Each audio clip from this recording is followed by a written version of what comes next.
Salut à tous, bienvenue dans cette vidéo. Aujourd'hui on va parler d'un sujet dont on aurait dû parler depuis bien longtemps, parce que tout simplement on va parler de comment retirer ses cryptos vers son compte bancaire, c'est-à-dire les convertir en euros, puis retirer vers son compte en banque, ou en dollars si votre compte est en dollars. C'est vrai que c'est pas le sujet le plus passionnant, mais il est important parce que il serait peut-être temps à un moment de retirer ses billes une fois qu'on a fait pas mal de bénéfices, ou de récupérer le peu qui nous reste quand tout a chuté. Bien sûr, je vais vous prendre des exemples de plusieurs plateformes pour voir comment est-ce qu'on peut retirer, mais également comment est-ce qu'on pourrait retirer par exemple d'un compte MetaMask ou de toute autre plateforme. Et juste avant de commencer, je vous invite vraiment à vous abonner à la chaîne pour la simple et bonne raison qu'il y a une vidéo qui va suivre sur l'imposition et la fiscalité crypto. C'est une vidéo que je bosse depuis un mois, qui est hyper compliquée, et ça m'a demandé un travail de fou furieux. En plus de ça, je vous ai préparé un petit Excel pour vous aider, et je prépare même un espèce de programme informatique qui vous permettrait potentiellement de calculer votre imposition automatiquement. Je vous avoue, c'est un taf de dingue, alors abonnez-vous à la chaîne vraiment, comme ça vous raterez pas les prochaines vidéos et encore moins celle-ci. Et juste avant, on se met un petit générique.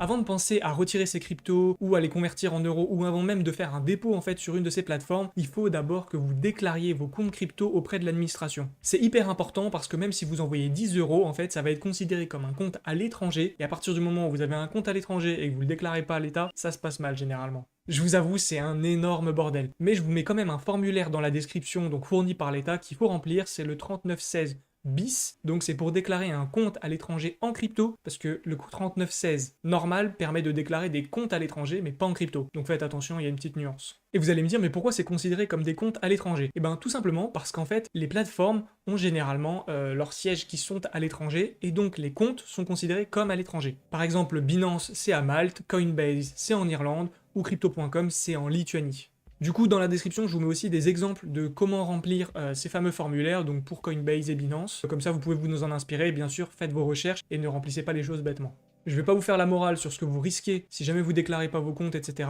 Mais dites-vous qu'il y a des amendes qui peuvent aller jusqu'à plusieurs milliers d'euros, donc évitez de le faire, c'est quand même con. Bon, et maintenant, c'est la partie qui va peut-être le plus vous intéresser, c'est comment retirer ses cryptos depuis un exchange centralisé comme Binance, comme Crypto.com ou comme Coinbase. Comme Coinbase, putain c'est dur à dire ça.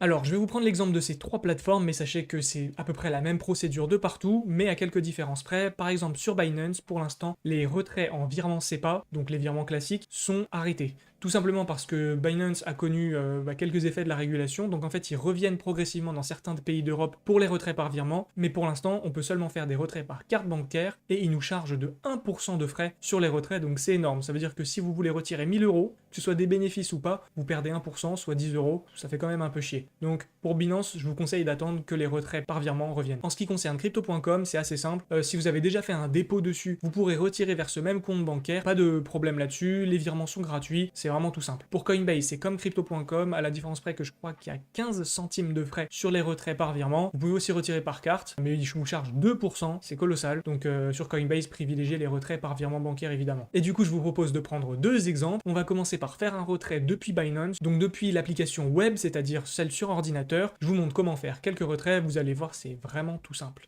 Bon, du coup, on se retrouve sur l'interface de Binance. Je vais passer l'écran en sombre parce qu'en blanc, je le trouve absolument dégueulasse. On va aller ici dans Portefeuille, et le portefeuille spot, c'est-à-dire là on peut faire des dépôts et des retraits, c'est un peu ce qui nous intéresse. Une fois qu'on arrive dessus, pour les petits malins qui se demandaient, j'ai caché le montant de ce que je possède parce que ça n'intéresse que moi, puis j'ai pas envie non plus de vous donner des conseils sur quoi investir, du moins de vous influencer, donc voilà, vous saurez pas ce que j'ai. Là on va aller du coup sur l'euro, c'est pratique, il le propose juste ici, je crois que j'en possède pas hein, sur la plateforme, j'ai vraiment pas d'euros, j'ai que des cryptos, si vous en avez tant mieux, et donc on va ici dans retrait. Alors vous allez voir, c'est assez simple, hein. Pas grand chose de technique pour l'instant. On va du coup sélectionner la monnaie dans laquelle on veut faire des retraits, les euros. Comme je vous l'ai dit tout à l'heure, il y a 1% de frais parce qu'on peut retirer que par carte bancaire. C'est un peu relou. Alors au niveau des autres ici, c'est pas que c'est compliqué, mais en fait au final vous vous retrouvez avec des frais énormes parce que vous avez 5 euros de frais plus 0,5.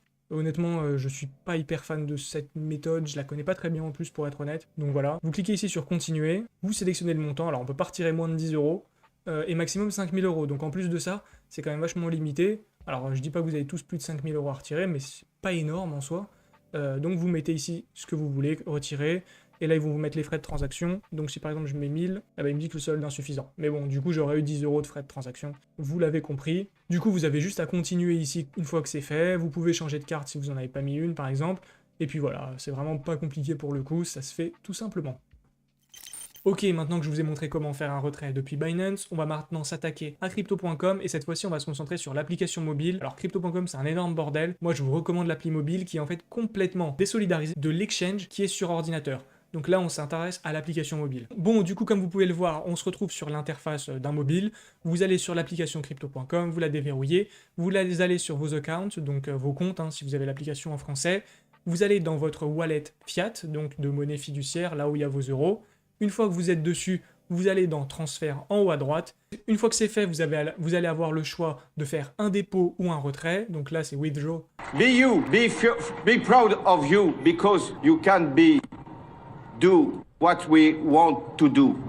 En anglais, mais c'est un retrait, donc en français. Et vous cliquez dessus, vous suivez la procédure, elle est toute simple. On va vous demander un RIB, si vous ne l'avez pas déjà mis. Et vous pouvez ensuite choisir le montant que vous voulez retirer vers votre compte. C'est aussi simple que ça. Ok, maintenant qu'on a vu comment faire des retraits depuis un exchange centralisé, je vais vous expliquer rapidement comment est-ce qu'on pourrait faire un retrait en fait depuis un wallet MetaMask où vous avez des cryptos vers votre compte bancaire, et l'explication c'est que c'est pas possible. Voilà, fin de vidéo.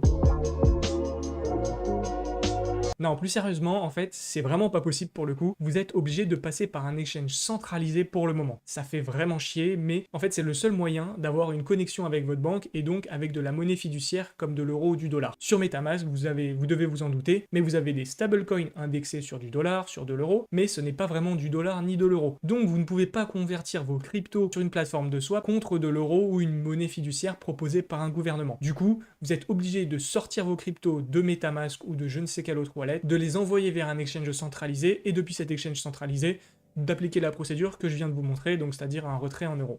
Voilà, c'est vraiment tout ce que j'avais à vous dire, c'était une petite vidéo assez courte, mais au moins comme ça, vous avez vraiment une idée de comment est-ce que ça se passe. Si ça vous a plu, si ça vous a été utile, n'hésitez pas à la partager à quelqu'un, mais également à liker la vidéo, ça nous aide énormément, surtout pour le référencement. N'hésitez pas d'ailleurs à mettre un commentaire pour nous dire si vous voulez en savoir plus, ou pas du tout, si ça vous a suffi. Et puis moi je vous dis à très bientôt dans une prochaine vidéo, c'était Alex, ciao.